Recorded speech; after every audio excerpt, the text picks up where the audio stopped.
नमस्कार माझे मित्रांनो आणि मैत्रिणींनो, मी चैतन्य नांदू जोशी. मी हगीस्वामी महाविद्यालय उदगीर येथे 11वी कॉमर्स या वर्गात शिकत आहे.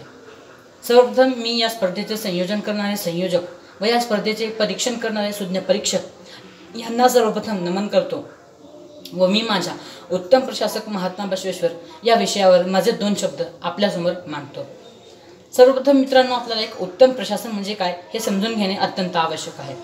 उत्तम प्रशासन म्हणजे ज्या राज्यात, ज्या देशात सत्य, प्रामाणिकता, एकनिष्ठा, एकमेकांबद्दल आदर, प्रेम, सहकार्य, जिथे अभिव्यक्ती स्वातंत्र्य, जिथे सर्वसमावेशक समानता, जिथे व्यक्तीमध्ये भेदाभेद न करता समानतेची नीती, न्यायाची, सामाजिक उत्कर्षाची जाणीवेतून समाजातील प्रत्येक घटकातील प्रत्येक सदस्यांच्या हिताची जोपासना केली जाते व अशी समाज व्यवस्था जी समाज मान्य व मनापासून कार्य प्रवृत्त करणारी असते तिला एक उत्तम प्रशासन असे म्हणतात. आणि जो लोकांचे कल्याण करण्यासाठी आपल्या अधिकाराचा वापर करतो, लोकांना न्याय मिळवून देण्यासाठी आपल्या अधिकाराचा वापर करतो आणि लोकांना न्याय मिळवून देतो आणि समान हक्क मिळवून देतो, त्याला एक उत्तम प्रशासक असे म्हणतात. आणि मी जर माझ्या मनाला प्रश्न विचारला की जर एक उत्तम प्रशासक म्हणून कोणाचं नाव माझ्या मनात येते, तर माझं मन मला सांगतं की एक उत्तम प्रशासन म्हणून महात्मा बसवेश्वर नाव हे उत्तम आहे. कारण महात्मा बसवेश्वरांनी त्यांचं पूर्ण आयुष्य लोकांना न्याय मिळवून देण्यासाठी घालवलं आणि त्यांनी लोकांना न्याय मिळवून दिला. समाजामध्ये त्यांनी समता प्रस्थापित केली आणि सर्व समाजाला बंधुतेने राहण्याचा मूलमंत्र दिला. मित्रांनो, महात्मा बसवेश्वरांचा जन्म अक्षय तृतीयेच्या दिवशी 1105 साली इंगळेवाडी, जिल्हा बिजापूर या गावात झाला.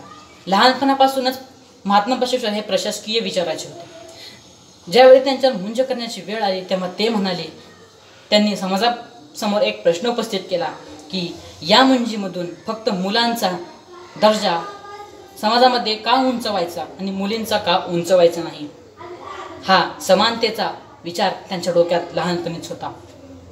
म्हणून त्यांनी मोठे झाल्यावर सर्व समाजामध्ये समता प्रस्थापित केली आणि सगळ्यांना समान न्याय दिला. मित्रांनो, महात्मा बसवेश्वरांनी बिज्जल राजाच्या मंगळवेढा, कल्याण या राजधानीत राहून त्यांनी कर्णिक ते कोषागार प्रमुख आणि पंतप्रधान अशी प्रशासकीय भूमिका त्यांनी पार पाडली. पंतप्रधान महात्मा बसवेश्वर हे राजकीय व्यवस्थेत राहून समाजव्यवस्था परिवर्तन करण्याचा व सुधारण्याचा त्यांनी प्रयत्न केला. महात्मा बसवेश्वर हे एका चौकटीत बंदिस्त करता येईल असे राजकीय विचारवंत कधीच नव्हते. महात्मा बसवेश्वर हे अति बुद्धिवंत राजकीय विचाराचे होते. आजच्या काळामध्ये जे काही स्त्रीवाद, जातीवाद, मार्क्सवाद, समतावाद जे होत आहे ते सर्व वाद बसव काळात सुद्धा होते. पण महात्मा बसवेश्वरांनी त्यांच्या अधिकाराचा वापर करून या सर्व वादांना पूर्णविराम लावला. मग आपल्याला इथं ठामपणे म्हणता येईल की महात्मा बसवेश्वर हे नाव उत्तम प्रशासका म्हणून खूप योग्य आहे.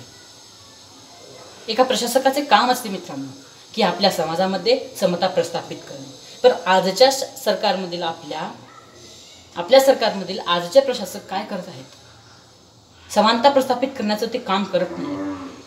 त्यांनी या जातीला एवढं आरक्षण, त्या जातीला एवढं आरक्षण, त्या जातीला एवढं आरक्षण देऊन ठेवले की त्या आरक्षण देण्यामुळेच आज जी काही समाजामध्ये जातीवाद निर्माण झाला आहे तो जातीवाद आजच्या प्रशासकामुळे निर्माण झाला आहे. जर आपल्या प्रशासकांनी सर्वांना समान न्याय दिला असता, सर्व जातींना समान अधिकार दिला असता, सर्व जातींना समान हक्क दिला असता, तर जी काही आजची हानी होत आहे, मानवी हानी होत आहे या जातीवादामधून, ती थांबली असते. आपल्या सरकारमधील प्रशासक ही हानी थांबण्याऐवजी ह्या हानीला आपण कसं खत पाणी घालू या विचाराने ते त्यांचं पाऊल उचलत आहेत. पण महात्मा बसवेश्वरांनी हे केलं नाही. महात्मा बसवेश्वरांनी खालच्या जातीतील लोकांना उच्च जातीतील लोक जसे राहतात, जसे वागतात ते राहण्याचा आणि ते वागण्याचा त्यांना अधिकार दिला आणि त्यासाठी त्यांनी पात्र बनवले. आणि महात्मा बसवेश्वरांनी सर्व जातीला एकाच पातळीवर आणून ठेवलं आणि सर्वांना समान न्यायसुद्धा देखील दिला. महात्मा बसवेश्वरांनी पहिला आंतरजातीय विवाह 12व्या शतकात घडवून आणला. त्यांनी ब्राह्मणाची मुलगी कलावती आणि सांबार हरळय्याचा मुलगा शीलवंत यांचा दोघांचा विवाह लावून त्यांनी पहिला आंतरजातीय विवाह केला. पुढे डॉक्टर बाबासाहेब आंबेडकरांनी समाजामध्ये समता प्रस्थापित करण्यासाठी हा विचार मांडला होता की आंतरजातीय विवाहातून निर्माण होणाऱ्या रक्तसंबंधातून आपलेपणाची भावना निर्माण होऊ शकते, हा विचार त्यांनी मांडला होता. हाच विचार महात्मा बसवेश्वरांनी 12व्या शतकातच प्रत्यक्षात उतरविण्याचे कार्य केले होते. महात्मा बसवेश्वरांनी समता, न्याय, बंधुता, अहिंसा, विवेकनिष्ठा या चिरंतन मूल्यांच्या आधारे 12व्या शतकामध्ये क्रांती घडवून आणली आणि ती क्रांती वाखाणण्याजोगी होती. एका प्रशासकाचे काम असते मित्रांनो की जबाबदारीने काम करणे. उत्तम प्रशासकाचे कार्य की जबाबदारीने आपले काम करणे. 7 दिवसाखाली आपल्या सरकारने जाहीर केलं होतं की या लॉकडाऊनमधून शेतकऱ्यांना त्यांची माल विकण्यापासून कोणीही अडवणार नाही आणि त्यांना त्यांची माल विकायला फुल परवानगी आहे. पण तुमच्याच प्रशासनामधील पोलीस प्रशासक हे त्यांना त्यांचं माल अडवण्यापासून थांबवत आहेत, माल विकण्यापासून थांबवत आहेत. कुठे गेले तुमचं प्रशासन? कुठे गेले तुमच्या प्रशासनामधील उत्तम प्रशासक? कुठे गेले? फक्त तुम्ही जाहीर केला लॉकडाउन में किसानों को छूट दे जा रही है, लेकिन उसे तुम्हारी छूट के खिलाफ तुम्हारे ही प्रशासन में के पुलिस प्रशासक है, तो क्या फायदा तुम्हारा छूट दे के? फक्त जाहीर केलं तुम्ही, पण जबाबदारी म्हणून ते काम तुम्ही पार पाडले नाही. मग आपल्याला कसं म्हणता येईल मित्रांनो की आजचे प्रशासक हे उत्तम प्रशासक म्हणून योग्य आहेत म्हणून? आपल्याला या ठिकाणी म्हणता येईल ठामपणे की आजचे प्रशासक हे उत्तम प्रशासक नाही आहेत. पण महात्मा बसवेश्वर जे काम स्वीकारत ते मनापासून करत आणि ते काम आपली जबाबदारी समजून, आपलं उत्तरदायित्व समजून ते काम ते यशस्वी करत असत आणि समाजाला न्याय मिळवून देत असत. एक उत्तम प्रशासक म्हणून त्यांचं नाव वाखाणण्याजोगं आहे मित्रांनो. जेव्हा पंतप्रधान नरेंद्र मोदी लंडनमध्ये जातात तेव्हा ते सुद्धा महात्मा बसवेश्वरांच्या पुतळ्यापुढे नतमस्तक होतात. कारण महात्मा बसवेश्वरांचं नाव पूर्ण जगामध्ये गुड गव्हर्नन्स ऑफिसर, सर्वश्रेष्ठ सरकारी कर्मचारी म्हणून नाव त्यांचं अजरामर आहे मित्रांनो. मग आपल्याला इथं ठामपणे म्हणता येईल मित्रांनो की उत्तम प्रशासक म्हणून महात्मा बसवेश्वर हेच योग्य आहेत. एका उत्तम प्रशासकाचे काम काय असते मित्रांनो? लोकांच्या संकटसमयी धावून जाणे, लोकप्रवण करणे, लोकांना न्याय मिळवून देणे.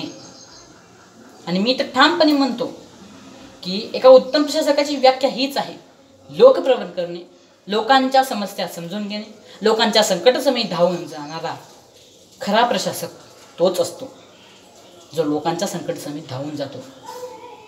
मित्रांनो, जे काही प्रियांका रेड्डी प्रकरण घडलं तेव्हा प्रियांका रेड्डींनी मदतीचा नंबर डायल केला नव्हता का? केला होता. पोलिसांना, सरकारमधील पोलीस प्रशासकांना केला होता. पण प्रियांका रेड्डींनी रात्री 10 वाजता पोलीस प्रशासकाला फोन केला आणि पोलीस प्रशासक हे सकाळी 10 वाजता तिथे उपस्थित झाले. मित्रांनो, आजचे सरकारी कर्मचारी, आजचे प्रशासक हे संकटसमयी लवकर धावून जात नाहीत. संकट ओसांडून गेल्यावर धावून जातात. काय फायदा तुमच्या पोलीस प्रशासकाचा? जर या ठिकाणी महात्मा बसवेश्वर असते तर महात्मा बसवेश्वर ट्रक धावून गेले असते आणि त्या नराधमांना तिथेच कठोरपेक्षा कठोर शिक्षा दिली असती आणि प्रियांका रेड्डीला न्याय मिळवून दिला असता. मित्रांनो, आपल्याला उत्तम प्रशासक म्हणून महात्मा बसवेश्वरांचं नावच मला योग्य वाटतं. महात्मा बसवेश्वरांनी सर्व जगाला एक मूलमंत्र दिला: हा कोणाचा नच म्हणवावे, हा आमुचा सदा वदवावे. हा कोणाचा म्हणल्यापेक्षा आपण जर बंधुभावनेने हा आपला म्हणलो तर समाजामध्ये जे काही वाद होतात ते विवाद टळतील आणि समाजामध्ये एक न्याय प्रस्थापित होईल. आणि म्हणूनच मला या ठिकाणी म्हणावंच वाटतं की महात्मा बसवेश्वर हेच नाव उत्तम प्रशासक म्हणून योग्य आहे. जाता जाता मला एवढंच म्हणावंच वाटतं जाता जाता मला एवढंच म्हणावं असं वाटतं, आजची शासन व्यवस्था बिघडलेली सुरळीत करावं असं वाटतं. आजची शासन व्यवस्था बिघडलेली सुरळीत करावं असं वाटतं. पुन्हा एकदा या भारताच्या मातीत महात्मा बसवेश्वर जन्माला या वाटतं. पुन्हा एकदा भारताच्या मातीत महात्मा बसवेश्वर जन्माला या वाटतं. धन्यवाद.